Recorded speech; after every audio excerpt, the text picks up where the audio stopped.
करीम मलिक। एक और खबर भी सामने आई कि पाकिस्तान क्रिकेट टीम के जो हमारे star batter superstar Babar Azam और फास्ट बॉलर खुर्रम शहजाद बांग्लादेश की 2 टेस्ट मैचेस की सीरीज के लिए शिरकत के लिए ढाका रवाना हो गए। एक जानब कि कल फाइनल हुआ, इतना बड़ा इवेंट था, और फिर दूसरी बार पाकिस्तान क्रिकेट टीम के लिए खेलने के लिए बाबर आजम को रवाना कर दिया गया।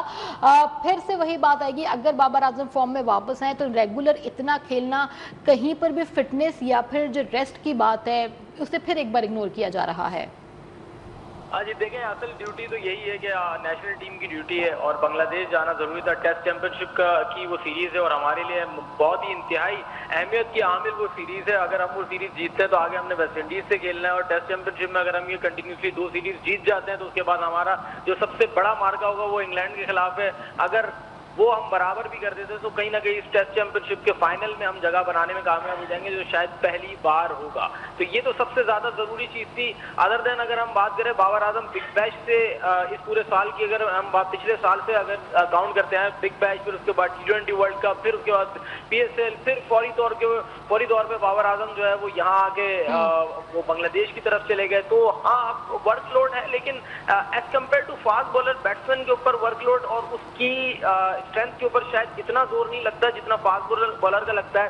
फास्ट बॉलर चूंकि उसकी लाइफ भी इतनी नहीं होती है, क्योंकि उसने क्रिकेट भी एक महदूद खेलनी होती है, जहां पर बैट्समैन 15 साल क्रिकेट खेलता है, फास्ट बॉलर ने 8-9 साल क्रिकेट खेलनी होती है। और जिस तरीके से ये दौर है, क्योंकि क्रिकेट बहुत ज्यादा है, आपको लीग क्रिकेट भी बहुत ज्यादा पहले खेलने को मिल रही है, एक ही बॉलर तीनों फॉर्मेट खेल रहा है। असल बात यह है कि वर्कलोड तब कम होता है प्लेयर का जब आप उसको उन लीग में जहां पर जरूरत नहीं होती, जिसकी कोई जरूरत नहीं थी, वो बिग बैश लीग थी, वहां आप अपने प्लेयर्स को बचा दे। क्योंकि आपने वर्ल्ड कप श्रीलंका में खेलने जाना था, आपके प्लेयर बिग बैश ऑस्ट्रेलिया में खेल रहे थे, दोनों की ही विकेटों में जमीन और आसमान का फर्क था। एक विकेट है, एक जो है आपकी तकरीबन जिसको आप कह सकते हैं कि डेड विकेट है, बॉल जो है वो आपके टकने से ऊपर नहीं आना।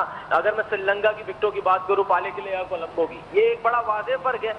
अब जहां तक बात रही बाबर आजम के वहां जाने की, क्योंकि ये कमिटमेंट थी, कल रात भी उनसे जब सेलिब्रेशन के हवाले से सवाल किया गया तो बाबर आजम ने ये कहा कि सेलिब्रेशन के बारे में अभी हम सोचेंगे, अभी इस वक्त तो मेरा जो हदफ है वो बांग्लादेश जाना है। और वो सुबह ही बांग्लादेश की तरफ रवाना हो गए, खुर्रम शहजाद भी उनके साथ थे।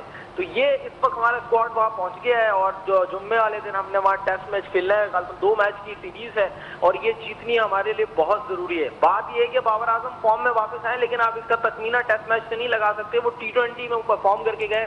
व्हाइट बॉल क्रिकेट और रेड बॉल क्रिकेट में बहुत बड़ा फर्क है, और जिस तरीके की बांग्लादेश की विकेटें हैं वो स्पिन ट्रैक है, वहां पर उनके पास रिशाद हुसैन, मेहदी हसन, इस तरीके के स्पिनर्स हैं, जहां पर हमने देखा है कि बाबर आजम स्पिनर्स के ऊपर खासा सर्वाइव कर रहे होते थे। लेकिन इस PSL में बाबर आजम ने अपना तर्ज खेल काफी चेंज किया है। जो 2019 और 20 वाले बाबर आजम हमें दिखते थे, वही हमें इस PSL में नजर आए हैं। जो स्पिन पे वो डोमिनेट कर रहे थे, अच्छे स्पिनर्स को उन्होंने खेला, और उसके बाद हमने देखा कि वो इस चीज के काफी कॉप अप कर गए हैं। लेकिन असल बात ये है कि अगर हम ये सोचे कि वो T20 में परफॉर्म करने के बाद वो टेस्ट में उस तरीके से परफॉर्म करेंगे, ये बहुत बड़ा सवाल है। अब क्या आया, आप उनको 1 डाउन खिलाते हैं या दूसरे नंबर पे खिलाते हैं, ये भी एक बहुत बड़ा सवाल है। वो वहां पे इस फॉर्म को किस तरीके से कैरी करते हैं, ये बाबर आजम पे डिपेंड करता है कि वो चूंकि यहाँ परफॉर्म करके गए, बेस्ट बैटर बने हैं, क्योंकि वो 50-60 रन तो कर रहे हैं अपनी इनिंग के अंदर। इंटरनेशनल क्रिकेट की अगर मैं बात करूँ, लॉन्ग फॉर्मेट की, वनडे हो यहाँ पे टेस्ट क्रिकेट हो, लेकिन वो अपनी इनिंग को बड़ी इनिंग में डेवलप नहीं कर पा रहे, क्योंकि टेस्ट के अंदर